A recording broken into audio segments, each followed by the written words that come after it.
Welcome to the Midnight Frightcast, episode number 96.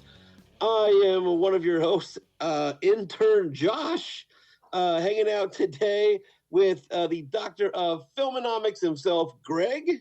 Hey. The Scream Queen, Maddie. The what queen? The Scream Queen, Maddie. I heard Okay. squeak. I heard squeak. Yeah, I was like, wow, bro. Scream Queen, Maddie. Hi, everyone.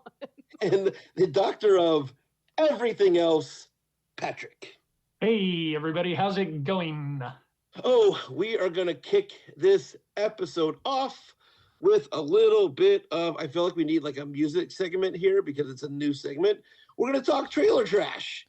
And today we are going to cover a trailer that for a film that I didn't know. I just kind of came upon when we did our whole like 2024 what you're looking forward to thing. This movie didn't come up. This film just kind of randomly came up on my Facebook page. So I clicked the link and followed along. Lovely, Dark, and Deep. So we watched the trailer for that. I'm going to chat for a second. And I'm going to pick on Greg because I like picking on Greg. I like what this film is trying to do. However, I fear that it might be poorly executed. Once again, the trailer did exactly what it was supposed to do to hook the viewers and bring them into the theaters. Obviously, it's not out in theaters yet, but I want to check it out to see what they're going to do. However, there's aspects of it that are coming out or that are in the trailer that I'm not so sure about. Namely, the person climbing down from the tree segment that they showed there. So, I want to see it. I'm not sure if I'm going to pull the trigger though. Okay. And I'll go with Maddie, but then Maddie and Greg had this really great conversation in our messenger. So I want to relay back to that as well. But Maddie, Yes. what you thinking? I kind of had similar thoughts as Greg. I think this film looks really cool, but I'm also getting vibes of we're showing all the cool spooky stuff in our trailer and there's going to be nothing in the movie. But like this is kind of, if they do a good job, I'm going to really dig this movie. I love shit out in the forest. I love kind of that whole vibe, especially because I'm out in the forest a lot. So that kind of stuff I feel like resonates with me a little more, but I'm definitely going to see this. I'm going to cross my fingers that they didn't give the whole, they didn't show the whole titty just in the trailer and the rest of it's going to be in the movie. But yeah, I kind of got those vibes. Patrick. Yeah, I'm kind of agreeing with Maddie there. Wondering if they're showing all the great stuff in the trailer. And to me, that kind of brings up a question is why are trailers so long now? I remember trailers being like right around a minute or so. Mhm. Now you find that they're well over 2 minutes long. Right. And it's like a mini movie in itself, a very, very short film. And, are they giving away all the good parts so that when I go there, I am not seeing anything new? I know sometimes that in trailers they drop in scenes that never even make it into the movie. They're using what they have. But I'm intrigued by this. Looking at it, it kind of gives me that isolated feeling of what I had with the movie Last Shift, where it was basically one person with things happening just to that one person. So it kind of looks like a minimal cast film, and we're allowing one actor to just shine incredibly. And if that's the case, I'm all on board for it. Yeah, and a little background. Lovely, Dark, and Deep is a backcountry ranger that's traveling alone through the wilderness. She's hoping to uncover the origins of a tragedy that's been haunting her. I know Maddie pointed out that this girl looks way too young to be having this job as a forest ranger. I don't know anything about that, but I know that was one thing that you brought up, Maddie. Yeah, it's not really she's too young to be a forest ranger. You'll see a lot of park ranger is one of those terms that kind of means a lot of different jobs and a lot of different settings. In Nebraska, we have conservation officers, which would serve as a park ranger.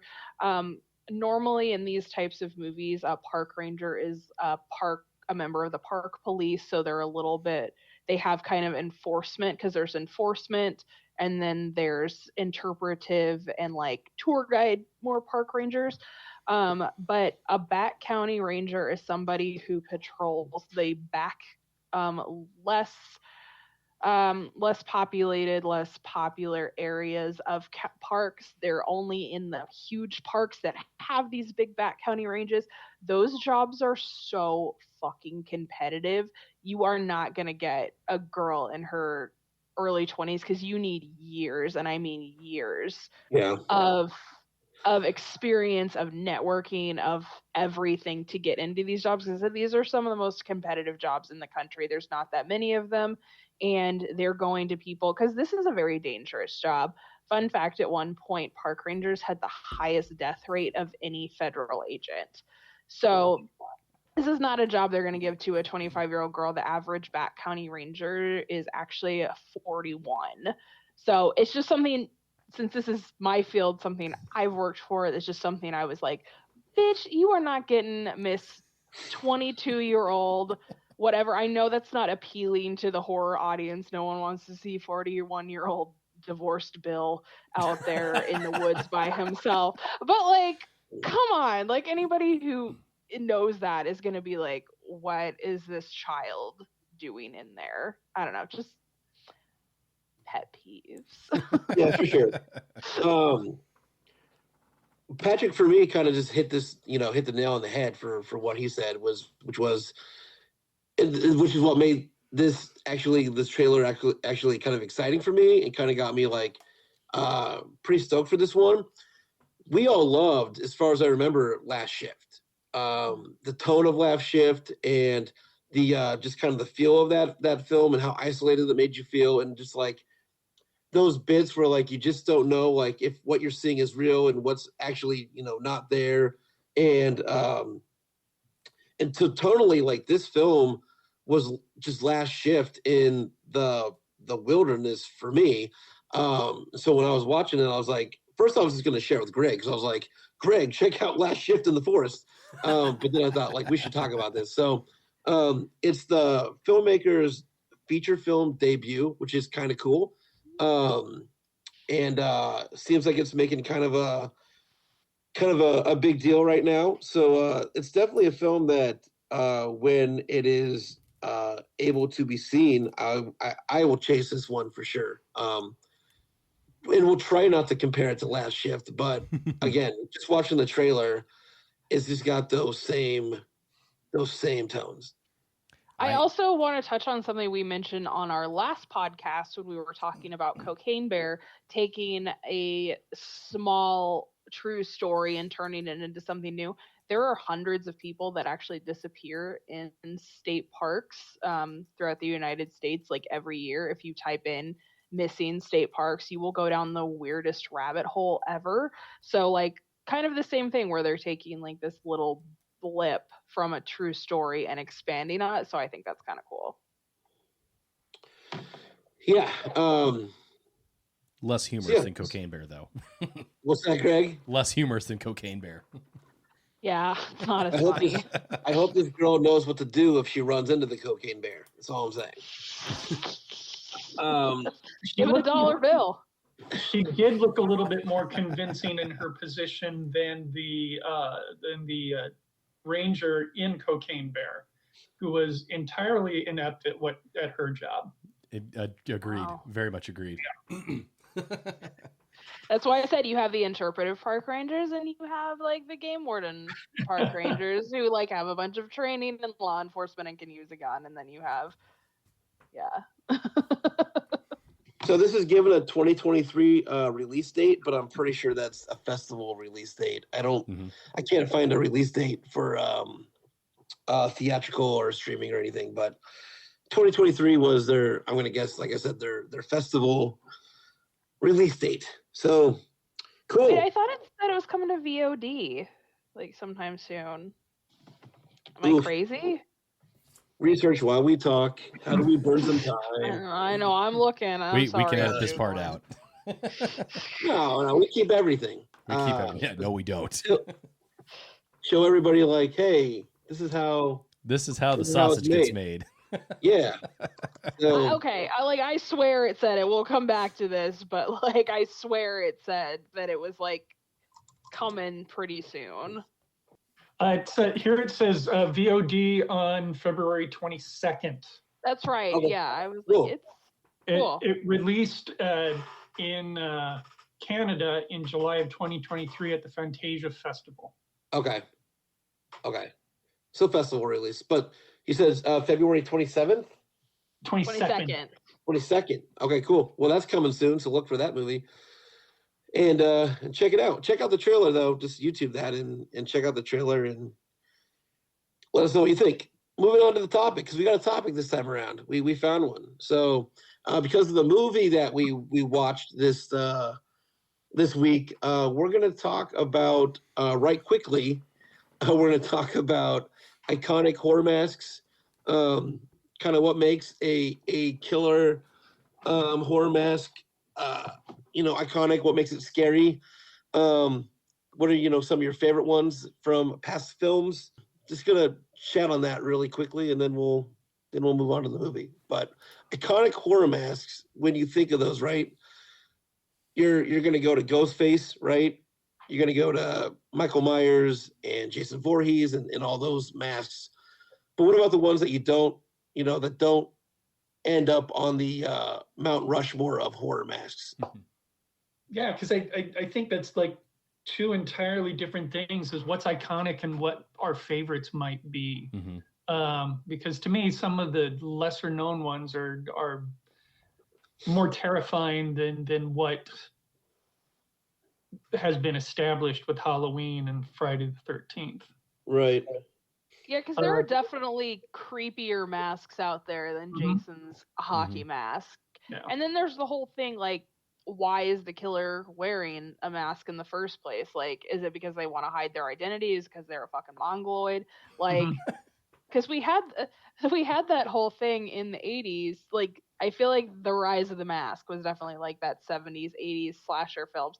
Are newer movies like having a masked killer anymore, or is that kind of like fallen out of fashion? I couldn't tell you the last like masked horror movie person I saw. It's all like serial killers. Mm-hmm. Like that's kind of the vibe now. Yeah. Or haunted ass kids toys. Haunted ass kids toys. What'd you call that, Maddie? The rise of the what? The rise of the horror mask?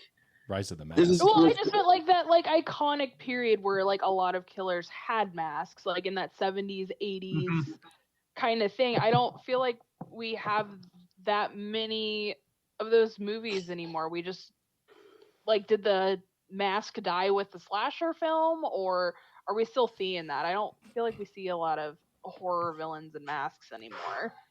Well, and I almost wonder if the 70s and the 80s slasher masks kind of capitalized on what the mask was supposed to do.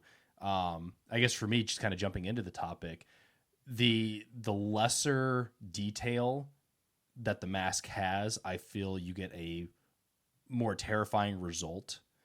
You look at Michael Myers was just the white face and the hair you could have done with or without, but there was no detail to the face. And I think that kind of elicits the unknown of what this person is. Why are they wearing this mask? What are they planning on doing, regardless of whether they're holding a butcher knife, machete, or whatever in their hand. But you look at the movies that have given us masks or mask killers since then, and the more detail they put into it, the goofier it is. I love the Scream movies, but I feel like the Ghostface Killer was one of the goofier masks ever done in slasher films, and especially in the movie that we watched for our episode today, one of the dumbest fucking masks I have ever seen. And it kind of takes you out of the movie when you see something like that, because okay, I understand what you're here to do, but you look like a fucking douchebag. Literally, It and reminded figuratively. me of Johnny Bravo without the sunglasses. Yes, Yeah. exactly. Exactly. And it's like, what? Why am I supposed to be scared of you? You look like a goddamn tool. Yeah, I feel like a lot of masks kind of like horror masks fall into like a couple categories. Like you have the humanoid face that's super blank, which I kind of tend to like those more just because it brings a little bit of humanity to the character, but Yeah. also like you're not seeing what they're about to do because there's that blank slate. But you also have things like Friday the 13th where like his mask kind of changes because he's just grabbing and sticking on his face whatever he wants. I feel like there's a couple more movies that do that. Um and then there's been a couple masks in horror that are like the dominatrix kind of leather kink mask that I'm like, what is that doing in here? Mhm, Like the mhm. collector is the Yeah. one that I'm Yeah. thinking of. Yeah. I don't really know what the purpose of those are because I'm like, now you're bringing like your weird kinks into this movie, and we don't want them. Yeah, so I mean, some of like the more recent horror masks that have been in slasher films that I've actually enjoyed. I thought there was a great mask in the film Hush. If you guys know what the Hush mask looked like, I thought that was a great mask. I really think the masks that are in The Strangers Yes. are all great. 100% agree. More recently, the Grabber, I think is what he was called in Black Phone. I thought that was just a Trump mask. oh shit. Grabber. The pussy. Come on.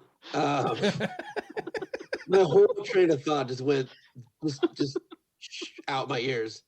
And then I not as great, but the purge masks are in there as well. Like if we're talking recent masks, those are the ones that I can kind of like dig up and think of.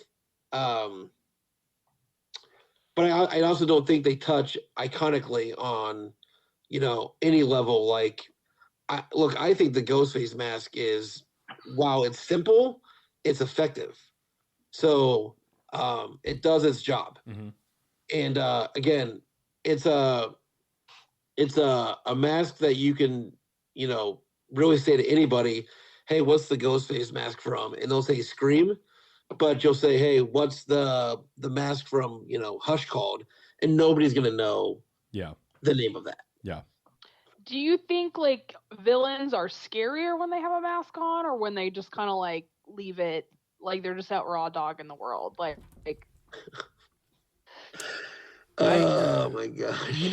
I think that there is an element of unknown with them wearing a mask, because at some point during these films they're gonna get unmasked, and there's that extra level of who's beneath that, and what are they doing this for or whatever. Whereas if it's just a quick reveal, then it's like, okay, there's that and we're done. So I feel like the mask does give it a little bit more of an element of horrifyingness. Was Art the Clown wearing a mask, or was that just face paint? That was face That's paint. But Okay. I mean, you could consider that kind of a mask. Yeah, there was elements because his nose was obviously a prosthetic and some other things. So I mean, you could consider it a mask. Yeah. Go ahead, Patrick. I was going to say there's a couple that still resonate with me. Sam from Trick or Treat. Oh yeah. Yep. Yeah, that's a good I one. think is a really good one, and I think that one works for me because it's a kid as opposed to an adult. Well, I assume it's a kid because of its Short size. people exist. Hello. I Come know. on. That's what I said. I assume it's a kid, but that is effective for me on that one. There's an older movie called, what was it, the Town? The Town That Dreaded Sundown. Yeah. Yeah, the Town That Dreaded Sundown, where the Yeah. killer was basically just a flour sack over his head with eyes cut out. Right. And so for me, that was very effective because just because of the simplicity of it. Yep. I didn't have to sit there and think about, is this guy totally demented, and then put together a very intricate mask like the guy in the black phone. No, this is just a guy who's simple, and his basic instinct is just to kill. And then the last one I wanted to bring up is just because of the movie itself, is from Leslie Vernon, Behind the Mask. Oh yeah, that's a great mask. Because he even talked about why he created it and everything else. And there's another example of a very simple mask that is very effective. I feel like I should be more pro mask since my favorite band is Slipknot, but I don't know. It totally depends on the movie, because there are some movies that the killer's wearing a mask and it just doesn't vibe with me for some reason. Like more like realistic, like serial killer type movies. I don't really want the killer to wear a mask, because that's the horror of it. Is this person is just your FedEx guy, your neighbor, your whatever. Like, so them wearing a mask, I just don't like. So to me, like, putting a mask on it just puts it more in like that kind of slashery vibe. And if that's not the movie I'm chasing, I don't really want it. So a mask can take you out of the movie, Maddie? Not totally, but it's something that I just register, and to me it kind of changes the tone of the movie I'm watching. Yeah, I don't know. To me, I just, as I said, just have it in my head that a movie with a mask is going to be more like slashery versus like a movie about BTK. He didn't run around wearing a mask. Right. Like, you know what I mean? So I guess the one thing, like The Strangers, kind of lives in that kind of like gray area category, because I don't really get like slasher vibes from The Strangers. That's more like psychological. Right, for sure. And I think that's the difference between the two. Like you were talking about that, and I kept thinking American Psycho. He didn't wear a mask, and that was very much a psychological killing movie versus, he was killing people, but it wasn't slasher style killing. Yeah. I don't know. The mask's got to fit the vibe. Yeah, I agreed. Cool. Anything else on that topic? Anybody wants to drop? Is there oh, go ahead, Patrick.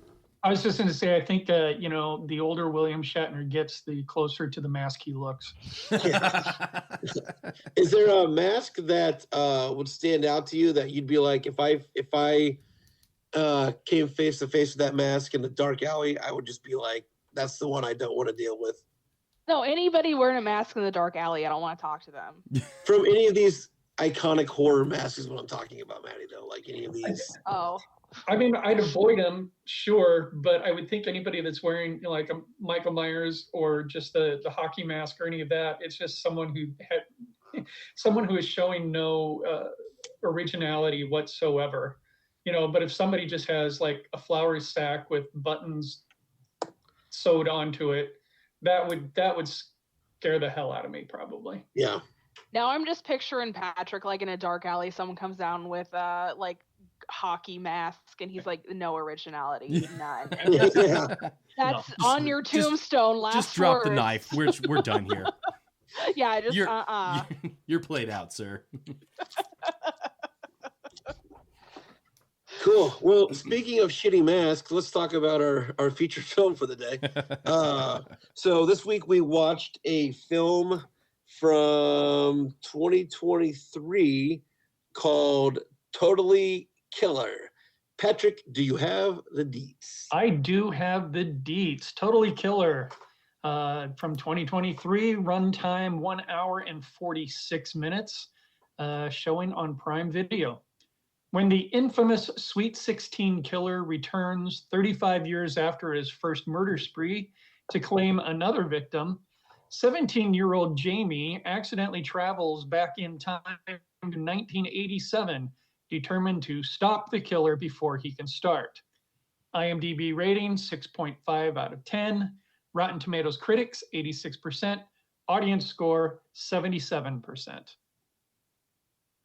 Let's start with. Oh no, maybe we won't start with that. I'll hit that at the end. Maddie, what I'm going to pick on you first because I feel like I know how you feel this movie was, and I feel like I know how this is going to go. So I'm going to pick on Maddie first. So I will fully admit I don't feel like I gave this movie the fairest shot that I could have. Because I watched the trailer and I was like, before I watched it, I was like, this is cringy as fuck. I am going to hate this. So I waited a couple days before I watched it because I was like, I don't want to be prejudiced against this. I'm going to try to go in with like it's 2024, new year, new me. But I didn't like this very much. A lot of it was just I liked the premise of it. It was interesting. It kind of mashed up a lot of different things, like the slasher element, the time travel element, it had like some good like comedy foundations, but to me it just felt very flat. I thought I was gonna 45-minute this and I didn't, so I liked it a little bit more than I thought I was going to, but I feel like stop licking yourself. Hey, I feel like all the jokes were written by 13-year-old boys. Like literally all of them were it was just like I was like, I cannot handle another blowjob joke in this fucking thing. Like it was just I said the comedy, the dialogue just felt very, very flat for me. And then that goofy ass mask was so dumb. And then like the end was very Scooby-Doo like, and I will give this movie props because I feel like a lot of movies that deal with time travel, they come back and everything is totally the same except for like the good thing that happened. And they did have like, oh, you came back and there were changes. And I appreciated that because I feel like that's so weird when like you come back from a time travel movie and everything is totally the same except for so and so is alive. So I appreciated those little details, but overall this movie was just not for me. Sure. Actually, that went a lot better than I thought it was going to go. So thank you, Maddie, for not 45-minuting this movie and finishing it. Patrick. Oh gosh, this to me felt like a Nickelodeon horror film. A lot of it is because the casting was not good in the sense of, and I think Maddie, you brought this up in our Facebook Messenger chat where, we're supposed to be looking at 16, 17-year-olds and it's obvious they're college age. So that's kind of why it rang more towards that Nickelodeon feel to me. In this day and age, there's really no reason we can't have age-appropriate actors playing these roles. The concept was original in the sense of applying Back to the Future to the horror genre. Mm-hmm. So I did appreciate that. Where it fell short was in some of the writing. Since they were going back to the 1980s, it seemed like they were trying to insert dialogue driven humor from the 1980s, which is just not effective nowadays. It just seemed trite. And speaking of going back into the 80s, I think this film was done by someone who had no idea what the 80s were like. Yeah.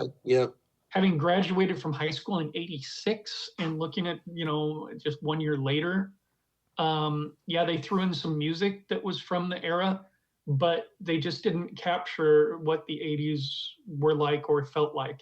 I don't remember seeing any big hair in the film at all. And big hair was one of the icons for the 80s, both men and women. I, like Maddie, I appreciate the fact that when she did come back, life had changed. It wasn't an easy return. The opening, I felt worked really, really well when Claire from Modern Family had to fight off her attacker. That was a very, very solid opening. However, the way that the movie was filmed, it was all very bright throughout, even in the darker scenes. Everything was still very bright, so it almost felt like a made-for-TV horror film for me. It was very safe. They didn't take a lot of chances with it.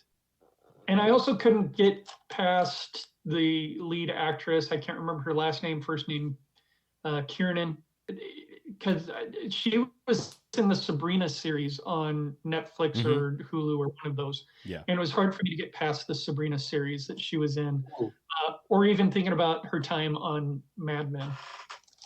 So there were a lot of things to keep me from probably enjoying it like I could have. Cool. Greg.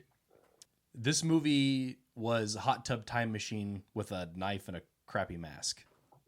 It's very, it follows the footpath of a traditional slasher very closely. As soon as she goes back into the 1980s, it follows the timeline. And I think that's why I enjoyed it. I did enjoy this movie. It is a fun watch, but it is not very original. I think that it's the fact that it's put in a nice little slasher box is why I enjoyed it, because I enjoy those slasher type movies. But yeah, there's not a lot of originality to it. The characters are okay. It felt a little bit more like a family drama tied into a slasher movie. And I feel like if you're going to do something, you should go one way or the other, I guess. It is an enjoyable watch. I probably won't go back and watch it for a third time. I watched it twice just to make sure I was intelligently talking about what I'm being able to talk about here. And but I don't think I need to see it again. Yeah, it's good for a one watch. Yeah, kind of. Everybody's kind of touched on it, but for me, it was Scream meets Back to the Future. It was one Huey Lewis and the News song away from just being a lot of fun for me. The only thing that I felt that I didn't like about the film was it overstayed its welcome at an hour and 45 minutes. That they could have found spots to definitely cut out or cut down. Mm-hmm. For me, that mask, again, not the greatest mask on the planet, but like the mask also screamed 80s to me as well.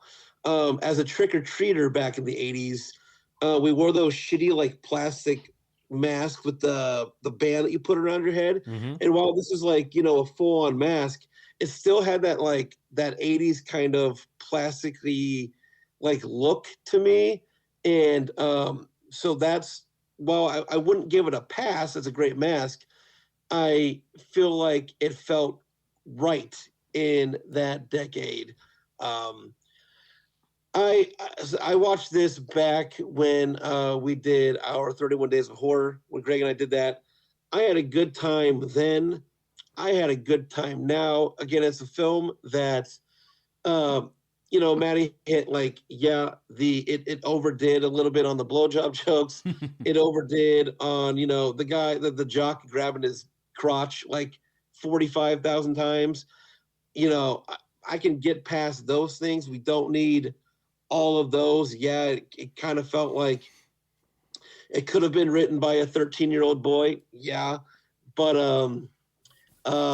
once in a while, when we sit down and we watch true horror films and we watch dark horror films, sometimes for me, I need that light at the end of a horror film. And while I feel like our light is about to fade because I've seen the list that Maddie threw in our group, the darkness is coming. I enjoy once in a while a lighthearted horror comedy, and that's what Totally Killer gave me. So we pointed out all the faults, and I agree with all the faults 100%. But like I said, the fault that I'll never throw at it is, it's a horror comedy, and I knew what I was walking into. So that's my hot take. Yeah, and I think I said this, maybe I said this last time, maybe I was just thinking it, who knows. I just like, I'm not saying I totally hate the horror comedy genre. I do. But I just like my horror comedies a teeny bit darker because you get in this thing where this was a comedy where a couple people got stabbed. Like, there's no horror elements, there's nothing in there. There's not even like a little bitty jump scare. And then, as I said, that's where you get these movies these Nickelodeon ass horror movies, as Patrick says, where you just, like, there's nothing there to call it horror. Like, people die in regular movies, no one gives a shit. No one calls that a horror movie. Marley and Me is not a horror movie. Like, you know what I mean? Just, so that's kind of where, like, as I said, this just isn't a movie I ever thought I would enjoy, and I was right. As I said, I probably could have gone in with a better attitude, but that's most of the things in my life. Where, I don't know, just the jokes didn't land for me. I've never been a 13-year-old boy, so maybe that's just where I'm getting. But yeah, there was just this movie was just a little non-carbonated soda for me. It was just flat. There wasn't anything. Like, I don't think it was a horrible movie. But, and I actually looked up while Patrick was talking, and the director's 50, so she would have enjoyed some of the 80s. And as you said, there's no like 80s elements really in there. The kids all look like they could have been from our time. Like, the hairstyles were off. Yeah, the clothes were off. The director would have been a teen, preteen, right in the 80s there. So yeah, but yeah, it kind of felt like the sparkling water of the 80s, where, you know, just had that hint of a flavor, but ultimately the carbonation makes you sick. Yeah.